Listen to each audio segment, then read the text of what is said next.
Intentar comprender lo que sucede en la cabeza de un matemático es complicado. Tanto como hacer las propias matemáticas, y casi tanto como intentar explicarlo. Desde fuera, normalmente se ven un conjunto de garabatos sin mucho sentido, pero nos pasaría igual con una lengua y unas grafías que todavía no hemos aprendido.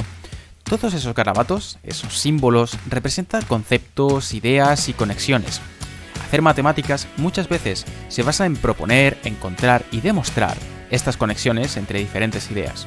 Por eso a menudo explicar de dónde sale ese genio matemático, ese clic, esa bombillita encendida, es imposible. Y las máquinas, por supuesto, las inteligencias artificiales, están lejos de ayudarnos con esta tarea. Sin embargo, poco a poco demuestran que pueden ser un buen acompañante. Quizás sean alguien que nos eche una mano y nos señale por dónde buscar, o que pueda hacer millones y millones de cálculos con una habilidad pasmosa. Hoy en The Fluxions hablamos de DeepMind y de su artículo sobre el aprendizaje profundo y la intuición matemática.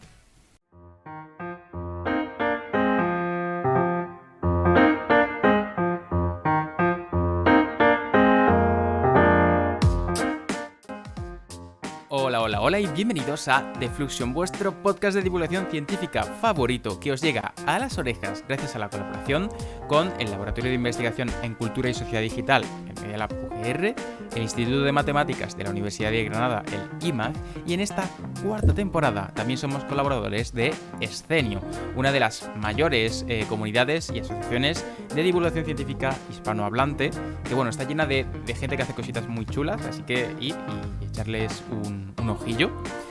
Nosotros, recordad que somos @TheFluxion en las principales redes sociales, Twitter, Insta. Tenemos también un LinkedIn que nunca... Pero bueno, ahí también, si queréis seguirnos ahí. Y también @TheFluxions en las principales plataformas de podcast, Apple Podcast, Spotify, etcétera, etcétera.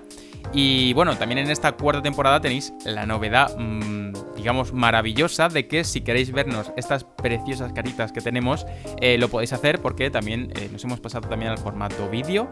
Así que bueno, hola si nos estás consumiendo desde YouTube. Hoy me acompañan al otro lado de la pantallita de internet, de todas las fibras y las conexiones, Almudena Campos. Almudena, ¿qué tal? ¿Cómo estás? Muy buenas tardes, Bar. Pues estoy contenta porque hoy me vas a contar cosas chulas y a mí eso siempre me pone contenta. Pero como aquí somos una de cal y otra de arena, estoy también triste porque se está acabando ya la cuarta temporada, se está acabando... Cierto. La era de la luz, el siglo de oro de los Fluxions, que ha sido nuestra cuarta temporada. Y bueno, ya tú sabes. Bueno, pero es el comienzo de nuevas y mejores temporadas, seguro. Pero bueno, como decía Almu, estamos rematando la cuarta temporada, así que es un buen momento para, si no lo habéis hecho, ir hacia atrás y escuchar los episodios que han salido antes de este. Y bueno, tienen a un servidor también hablando, Bartolomé Ortiz, @BortizMath en Twitter. Y aquí ya está todo listo. O sea que Almu, tú cuando te sientas preparada, yo empiezo con mi tarea. Madre mía. Pues yo ya, o sea, cuando tú quieras. Yo siempre estoy lista para las mates, por favor. ¡Ojo! Apenas ha sonado friki. Vale, pues te traslado a diciembre de 2021. En aquel momento sale el artículo del cual vamos a hablar hoy, un artículo firmado por matemáticos de las universidades de Oxford y Sydney, junto con investigadores de Google DeepMind, esa, creo que se puede decir, filial de Google que ha cosechado muchísimos éxitos aplicando la inteligencia artificial o aprendizaje profundo en diferentes áreas con diferentes aplicaciones.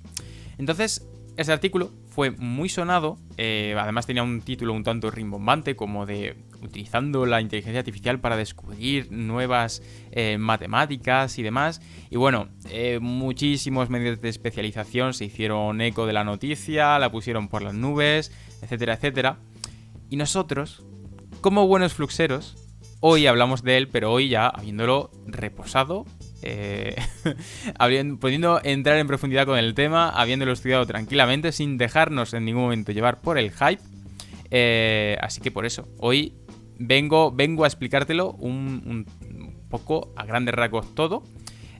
Solo que, bueno, antes de empezar, decirte que esencialmente el artículo se centra en 2 resultados matemáticos, con lo cual este podcast, a su vez, lo vamos a dividir también en 2 partes. La primera parte donde vamos a dar un poco de contexto de las matemáticas y explicar el primer resultado, y la segunda parte igual, hablaremos un poquito de las mates y daremos ese segundo resultado y para centrar un poco todo el artículo. Así que, ¿preparada, Almudena?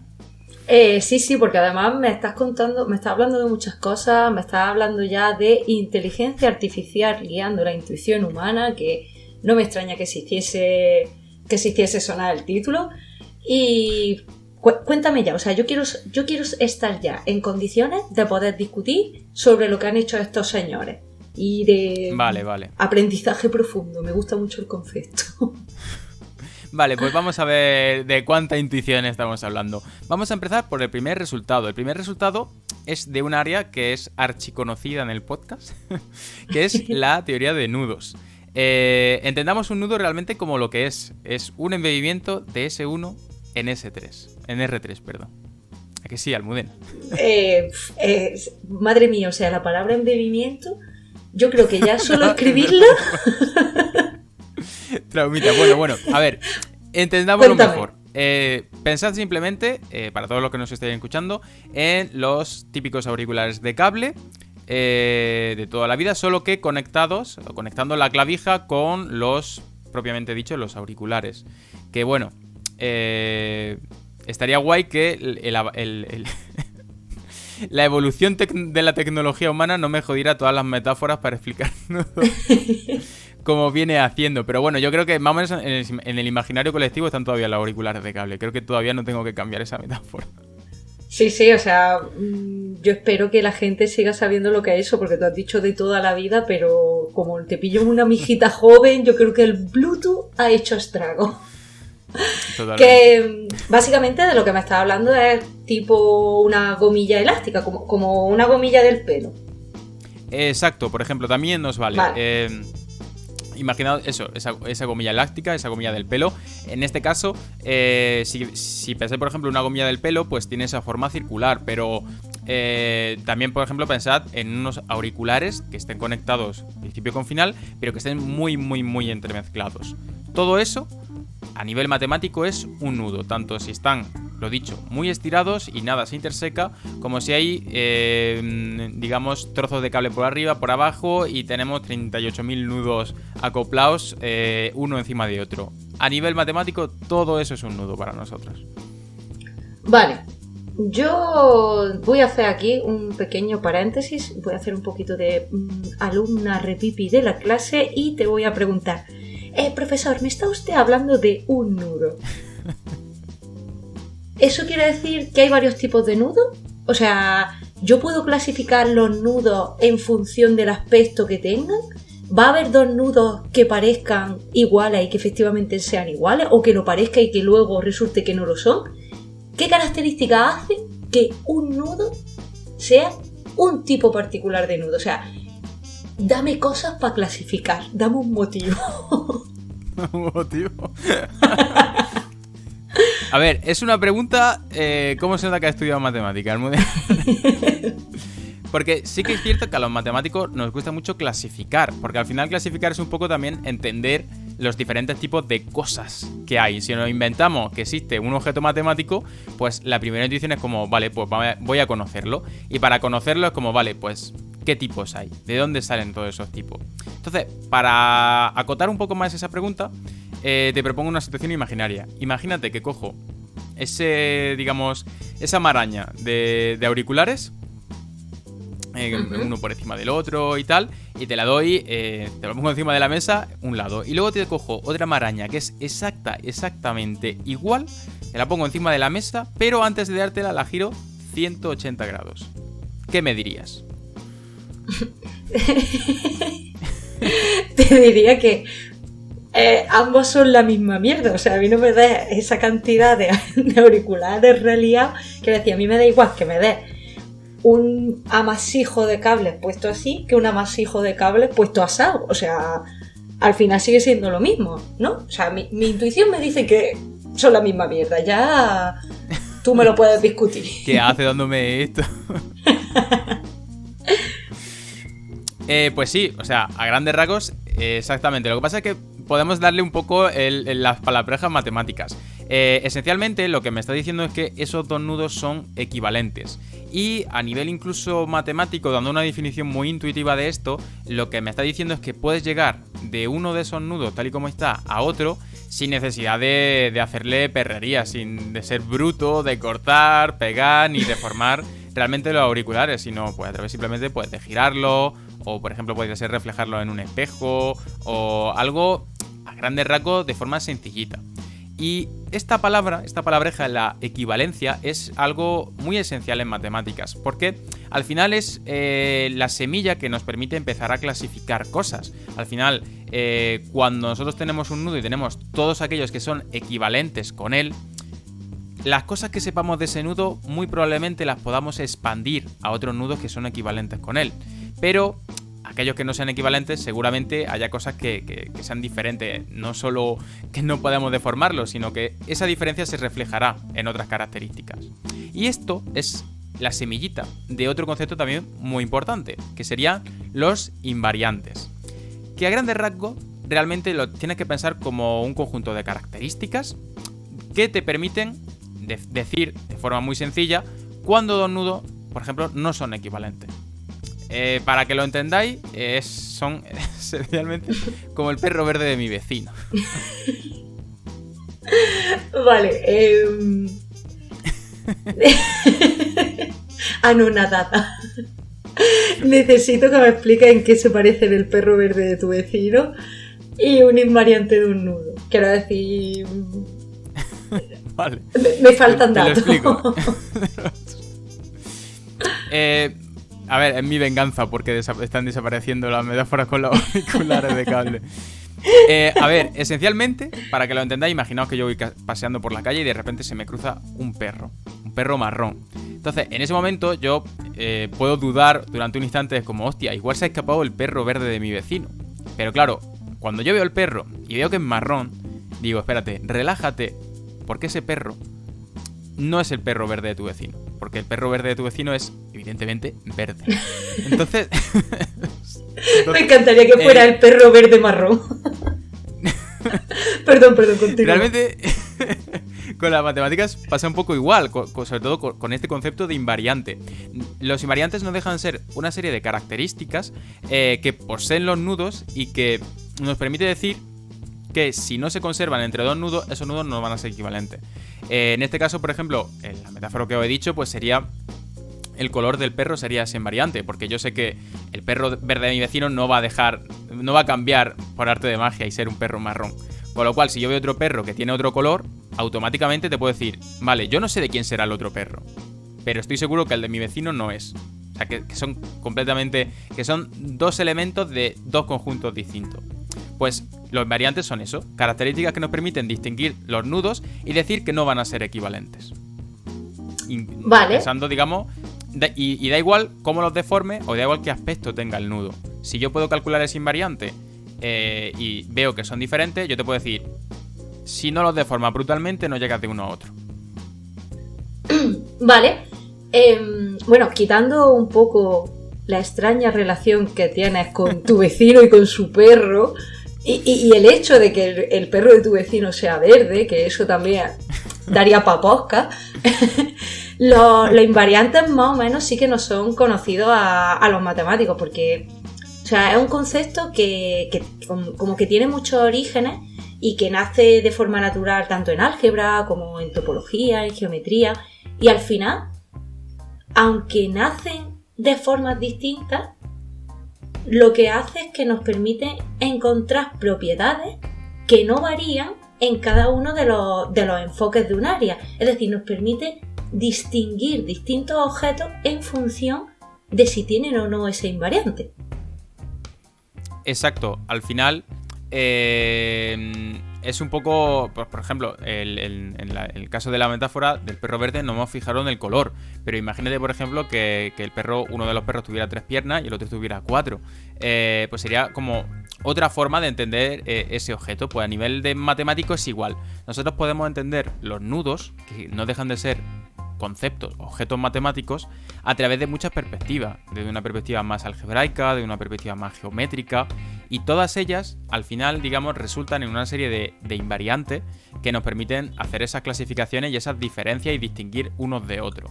Entonces, en este punto exactamente es donde aparece la posible ayuda de la informática. No como una herramienta que genere nuevas ideas, nuevos conceptos, ni siquiera incluso de que nos guíe mucho la intuición, sino más bien como un asistente que lo que te puede dar es ciertas nociones, o lo que te puede hacer es orientarte sobre si es posible encontrar relación entre esas invariantes, esas propiedades que tienen diferente naturaleza u origen, y cuáles de ellas merece la pena probar. Vale, o sea, al final lo que estamos usando es la IA o la red neuronal como una herramienta que nos permite avanzar dentro de la conjetura. Es decir, nos dice, bueno, pues tira mejor un poco por aquí, o tiene pinta de que por aquí las cosas no van a ir tan bien, vamos a probar por este lado. Pero estoy sedienta de conocimiento, necesito que me des más detalles sobre cómo funciona más o menos el que la IA decida una cosa u otra. Vale. Bueno, precisémoslo, ¿no? Bajémoslo a la tierra. Entonces, la idea era esa, ¿no? Usar la IA para intentar darnos alguna información sobre conjeturas que nosotros pensamos que pueden estar ahí. En el caso de la teoría de nudos, básicamente el objetivo primordial era buscar algún tipo de relación entre un conjunto muy grande de invariantes geométricas y una invariante algebraica, que son de distinta naturaleza, y la idea es como, vale, pues yo puedo utilizar unas para estimar de alguna manera la otra. ¿Cuál es la parte positiva? Que muchas de esas invariantes geométricas, que no sé si eran como unas 200 o algo así, son computables. Es decir, nosotros podemos calcularlas con la información que tenemos de los nudos a nivel computacional. Con lo cual, nuestro objetivo va a ser crear una red neuronal que, digamos, de parámetros de entrada, tenga todos esos valores de invariantes geométricas de un determinado nudo, y cuya salida sea lo que la máquina predice que va a ser el valor de la invariante algebraica, que en este caso es la asignatura. Entonces, nosotros entrenamos nuestra máquina y llegamos al punto en el que con los valores de la invariante geométrica podemos más o menos predecir, con cierto margen, el valor de ese invariante algebraico. Y ahí es donde vamos, y ahora llega el punto clave, y es que utilizando lo que se llama Saliency Analysis, lo que hacemos es fijarnos en qué valores de entrada, de los parámetros de entrada, qué valores de esas invariantes geométricas tienen más peso, se utilizan, digamos, o son más importantes, entrecomillado, a la hora de predecir esa invariante algebraica. Entonces, con esta idea, realmente la máquina nos está diciendo, muy entrecomillado también, que oye, estos valores son relativamente importantes o afectan al resultado para calcular esa relación entre las geométricas y la invariante algebraica, con lo cual sería sensato coger aquellos que tienen más peso y que en nuestra conjetura aparezcan ese conjunto de invariantes frente a otros que a lo mejor afectan mínimamente al valor que predice nuestra red neuronal. Y a partir de ahí, montar una conjetura e intentar ir probando e intentar modificarla poco a poco. Vale, yo... llámame incrédula, pero no me creo que algo que a mí me parece a la par potente y complejo le funcionase a estos señores a la primera, que llegasen un día y dijese, oh, vamos a hacer esto, y resulta que todo va bien. Totalmente. Al final, como decimos, no deja de ser una especie de ayudante, de algo que te dice, oye, mira por aquí, pero en ningún momento propone o quita carga matemática a la difícil tarea de probar cualquier tipo de conjetura. En este caso, además, es interesante porque parte del trabajo inicial de los matemáticos fue encontrar contraejemplos que descartasen algunas de las primeras hipótesis. Porque se vio que el primer conjunto de invariantes que cogieron geométricos, que tenía mucho peso, pues que no era exactamente ese, del cual salía una conjetura interesante o una aproximación interesante a la asignatura, sino que tenían que coger un conjunto de esos invariantes, pero luego también otro invariante geométrico que a lo mejor a nivel de la red neuronal no se mostraba tan importante. pero que luego era clave a nivel matemático para terminar correctamente la demostración. Entonces, con un poco este ensayo-error, encontrar contraejemplos, chequear cuál sería el siguiente invariante que te dice la red neuronal que es importante, mezclarlo, meterlo en tu conjetura, volver a trabajar con él, pues poco a poco, y sobre todo con este también cambio de parámetros dentro de la desigualdad, que era lo que al final querían probar, una desigualdad con la asignatura, consiguieron una nueva caracterización, una nueva desigualdad que sí que relacionaba finalmente esos invariantes. Por un lado lo geométrico y por otro lado el valor de la asignatura. Vale, entonces, recapitulando un poco. Al final, nosotros lo que estamos haciendo es coger la inteligencia artificial muy bien, la inteligencia artificial y usarla para darnos una idea de qué parámetros nos son más o menos útiles dentro de la conjetura, ¿cierto? Exactamente.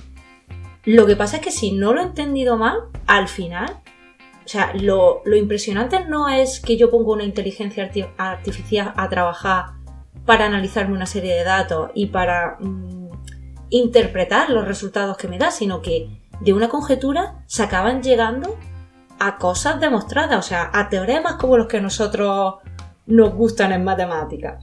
A mí eso me parece destacable, pero bueno. Volviendo un poco a la línea central. Sí, perdón. Solo por añadir el apunte, es lo que dice. Realmente la parte diferencial de aquí es que hemos llegado no a una conjetura como a lo mejor otra IA hemos comentado en otros capítulos, sino realmente a un teorema demostrado. Pero, como bien dices también, la IA aquí nos ha estado aconsejando. La demostración, claro, y el trabajo duro sigue siendo llevada a cabo por matemáticos. Aunque bueno, es cierto que bueno, oye, esa mira por aquí de la IA estaba ahí. No, sí, ayuda, pero bueno, al final la interpretación y quien sabe leer y hacer las matemáticas son los investigadores en sí. Pero bueno, no nos vamos a meter en este debate de qué es mejor, quién tiene la idea o quién la ejecuta, sino cuéntame, me has dicho que había otro resultado aparte de este que se basa en la teoría del nudo, ¿cierto? Exacto, hay otro resultado que también un poco vamos a seguir en la misma línea. Te explico un poco las mates y luego vamos un poco a lo que hicieron estas buenas gentes. El resultado es en lo que es la teoría de representación, un área de las matemáticas tremendamente compleja, del cual no me quiero mojar demasiado porque nadie aquí somos expertos en ella. O sea que si cometemos alguna imprecisión, hacednoslo notar en los comentarios. Entonces, a grandes rasgos, por una parte, teoría de representación, lo que buscamos es trabajar con objetos que son objetos algebraicos complejos y de alguna manera traducirlos a otros que, siendo también relativamente complejos, pero de los cuales ya sabemos mucho, tenemos muchas herramientas con ellas y nos sentimos más cómodos trabajando. Entonces, un poco teoría de representación, lo que viene a significar es ese cambio de, oye, voy a trabajar con cosas súper complejas, traduciendo o estableciendo un vínculo entre ellas y otras con las cuales estoy un poquito más cómodo. Entonces, partiendo de esa base, lo que el trabajo se centra, sobre todo el avance matemático, entre comillas, que están haciendo estos investigadores, se centra en esencialmente las permutaciones. Y para ello, pensar simplemente en una lista de números, 1, 2, 3, y una permutación es simplemente pues cambiar uno por otro. Pues la cadena 1, 2, 3, si yo cambio y la paso a 3, 2, 1, he cambiado el 3 por el 1, pues eso es una permutación. Entonces, en teoría de representación se puede entender las permutaciones de estos elementos mediante muchísimos objetos matemáticos. Uno de ellos son los polinomios de Kazan-Luskij, que simplemente lo que nos digo es recogen información sobre las permutaciones, los elementos que las conforman y las relaciones que hay dentro de ellas. Pues entonces, vale, estos polinomios son polinomios muy interesantes que recogen mucha de esta información, pero que a menudo obtener el polinomio, obtener los coeficientes, era muy complicado. No era intuitivo en absoluto. Y por otra parte, dentro también de las permutaciones, los matemáticos dijeron, vale, pues si es complicado obtenerlo mediante esto, vamos a pensar en otra forma de poder representar esto y de algo que se entienda. Entonces lo que hicieron fue representarlo mediante un grafo. que son los grafos que se llaman de Bruhat. Y esencialmente estos grafos lo que hacen es estas listas de números se relacionan entre sí. Estas listas de 1, 2, 3, 3, 2, 1 se relacionan si hay una permutación. Si a través de una permutación puedes llegar de una a otra.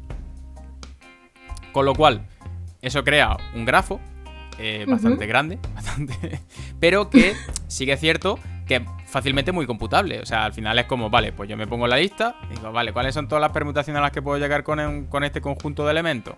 Las dibujo y me pongo a trazar líneas. ¿Cuál es la movida? Que al final el grafo, acaba siendo enorme.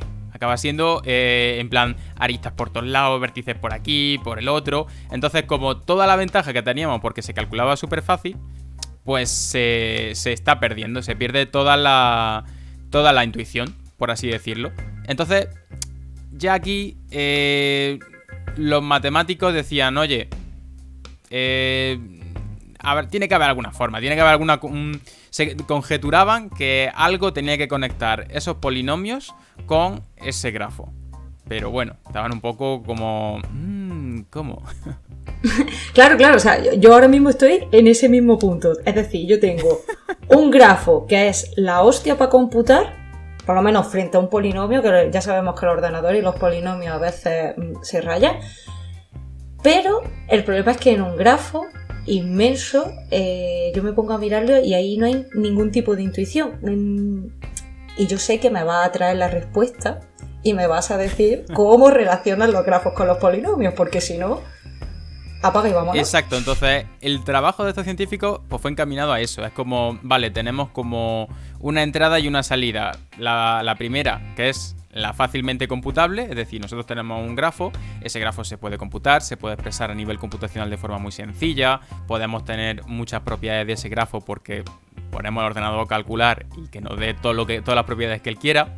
Y luego, por otra parte, tenemos los polinomios, que sí que es verdad que nos dan mucha más información, son más sencillos de usar, pero obtenerlo es complicado.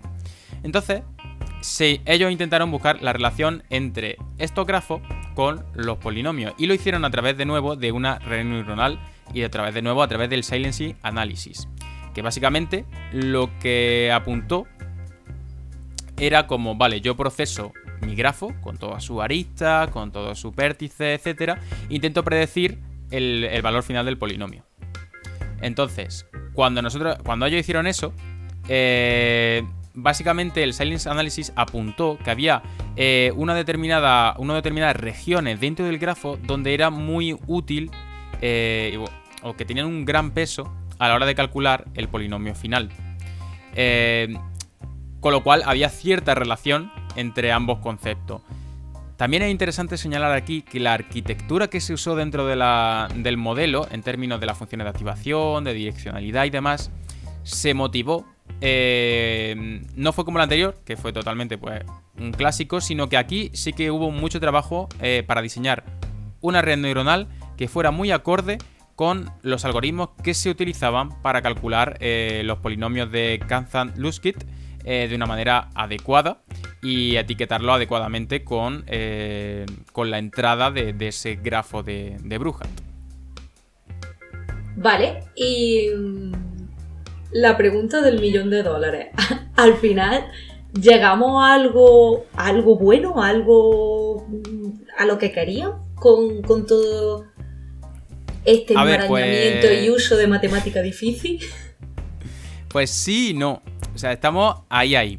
La cosa, como he dicho, que se utilizó el Saliency Analysis y nos vimos que había ciertas regiones del grafo que eran importantes a la hora de predecir, a la hora de relacionar este grafo con el polinomio.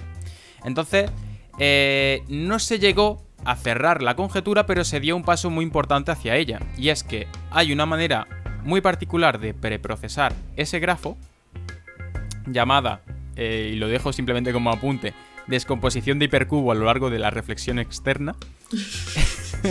Pero ojo, es simplemente ojo con que el palabra. Ojo con el palabra. Es simplemente que hay regiones dentro del grafo, que normalmente son regiones que relacionan permutaciones de elementos muy alejados entre sí, que por lo que parece tienen una gran relación con el polinomio, el ansiado polinomio, y que nos permiten obtenerlo de una forma relativamente sencilla. La movida, o el único problema realmente, es que estas, digamos, descomposiciones, estas regiones, no solo hay una, hay varias. Es decir, nosotros el grafo lo podemos descomponer en varias de estas regiones, y lo que los científicos han probado dentro del artículo es que hay una de estas reflexiones, de estas descomposiciones, nos da el polinomio que estamos buscando. Pero, aquí viene el pero, porque siempre hay un pero. Siempre hay un pero. Realmente no han dado ningún tipo de método para hallar qué descomposición es la correcta, aunque también conjeturan, o algunos de los experimentos apuntan a que es probable que casi cualquier, o la mayoría de descomposiciones, si no todas las descomposiciones, es decir, si no todas estas regiones, sean capaces de funcionar de la misma manera y permitirnos encontrar ese polinomio que explica las permutaciones de forma bastante más sencilla. Pero esto no lo han conseguido probar. Han comprobado que una de ellas va a funcionar, pero no si valen todas, o si todas funcionan, o tampoco, y desgraciadamente, porque es algo muy matemático también, eso de existe, es único, pero a saber lo que es, pues evidentemente tampoco han dado un método constructivo para encontrar cuál de estas descomposiciones es la útil, en cuál región tenemos que fijarnos, en caso de que a lo mejor no valgan todas. Bueno, a ver, a mí como matemática demostrar ya que algo existe, y bueno, ya si encima demuestras que es único, vamos, madre mía. Aquí todavía está pendiente la unicidad, ¿eh? No sabemos si valen todas, si vale solo una, pero oye, el igualmente punto de existencia está ahí. Exactamente. Ahí estamos. Yo creo que es meritorio, y que, bueno, al final la investigación se basa también un poco en eso, en que tú empiezas y llega un punto en el que a veces no vas a saber avanzar o que te queda mucho por seguir avanzando. Entonces, pasito a paso, poco a poco. Y hay una cosa que sí que me gustaría comentar de todo lo que me has estado contando, pensando un poco en el título del paper y demás, que es que, bueno, a lo largo de la 4ª temporada estamos intentando añadir un pasito más, que sea, os presentamos algo, os lo contamos y ahora vamos a hacer un poco de crítica sobre lo que estamos contando, porque nosotros, sobre todo, nos gustan los oyentes que tienen pensamiento crítico, que si nos equivocamos o que si la hemos liado, nos digan dónde está y aprender de ello. Y también darle una vuelta de tuerca a las cosas que estamos contando, porque yo creo que como que se ha hypeado mucho lo que se ha hecho, que como ya digo, totalmente meritorio y creo que el trabajo, joder, tiene bastante mérito, es potente y que hay partes que están muy trabajadas, pero que al final se pierde un poco la esencia. O sea, realmente la IA aquí se está usando como una herramienta, no como la guía que hace que la que te hace matemática, básicamente. Totalmente. Sí, o sea, al final, a ver, es lo que dice, el trabajo es muy interesante, los resultados matemáticos están ahí, a diferencia de otros enfoques que a lo mejor sí que iban más por el tema de no, esto propone conjetura. Aquí realmente no hemos llegado a eso, sino que hemos llegado a... Podríamos entrar, si queréis, en llamarlo proposiciones, en llamarlo teoremas, porque tengan más o menos importancia a nivel matemático. Pero el caso es que hemos llegado a cosas que estaban demostradas. Pero también es cierto que hemos llegado a esas cosas demostradas gracias al trabajo de los matemáticos, no gracias al trabajo de la IA. Entonces, la clave aquí realmente yo creo que para juzgar este trabajo de forma bastante más crítica, sin dejarnos llevar por el hype, que para la gente que nos escuche que tenga más de cierta edad, digamos que es dejarnos llevar por la emoción, la clave aquí es señalar ¿qué aporta lo que hemos de decir, qué aporta la inteligencia artificial en este trabajo. Entonces, decir que la inteligencia artificial se usa para guiar la intuición humana y guiar a los humanos hacia un poco, a mi parecer, un poco engañosa. O sea, al final fue mucho la experimentación, el probar con una cosa, probar con otra. Ninguna de las conjeturas se sacó tal cual, con los parámetros tal cual los marcó la IA. Hubo mucho contraejemplo, muchas conjeturas que al final no llegaron a buen puerto, que fueron cambiando. Con lo cual... al final realmente lo que nos ajustó fue simplemente de, oye, pues ten en cuenta esto antes de tener en cuenta otras cosas. Aunque, pues ya digo, por ejemplo en el caso de los nudos, hubo que coger algunos parámetros que la IA no indicaba a lo mejor tan relevantes como otros. Y de hecho, claramente, el papel que ha tenido el aprendizaje profundo en teoría de representación, en ese resultado que al final lo que hace es relacionar formas de entender las permutaciones, es bastante mayor que en el de teoría de números. Porque, quiero decir, en teoría de representación hay una presencia muy importante frente, o sea, de esa inteligencia artificial, de esa estrategia, frente a lo que realmente, a grandes rasgos, se hizo en teoría de nudo. Sí, es que al final yo creo que hay algún tipo de correlaciones que puede que se hubiese tardado más, no hubiese quedado tan elegante ni demás, pero que incluso se podrían haber hecho con algún tipo de análisis estadístico. O sea, hablando desde la ignorancia, que no me metió a enfrentarme al tamaño de esos problemas, pero que también se puede usar. Totalmente. Al final hay mucha parte de computación, hay mucha parte de análisis, de datos, exploratorio y demás. Pero, por ejemplo, la primera parte de teoría de números es lo que dices, tal cual lo dices. Es un análisis de correlación, es ver qué parámetros afectan más a otro según un conjunto grande de valores y de qué manera está esa relación, si es una relación lineal, etc. Entonces, ahí sí que es verdad que podría decir que, bueno, inteligencia artificial, a ver, entre comillas, no es que esté suponiendo algo diferenciador. Sí que es cierto que en la parte de teoría de representación, este casi resultado también interesante, yo creo que es mucho más interesante el uso del aprendizaje automático aquí, porque tenemos, por una parte, un conjunto de datos de entrada muy grande. Tenemos grafos con muchas características, con muchos elementos, en los cuales la intuición humana ya no sirve, porque no alcanzamos a entender bien ese objeto. Y luego además, no solo esto, no solo que sirve de manera para coger objetos que sean demasiado grandes y que se nos escapen un poco a la cabeza, por así decirlo, sino que también en el diseño de la red neuronal se incorpora conocimiento experto, que eso es súper valioso, y se incorpora lo que sabíamos hasta la fecha de los algoritmos que, con sus más y con sus menos, con sus más dificultades o menos, podían calcular algunos de los polinomios de Broughat en la época, a nivel computacional. Con lo cual, yo creo que esa fusión de conocimiento experto por un lado y de trabajar en un problema donde es útil que tengamos un dispositivo automático, me resisto a llamarlo inteligencia artificial, a un procesado automático de aprendizaje que sea capaz de coger algo brutalmente grande y que nosotros, precisamente por ese motivo, perdamos un poco de intuición, pues yo creo que ahí sí que es un poco diferenciador y sí que está un aspecto interesante de este trabajo que yo creo que tiene mucho recorrido.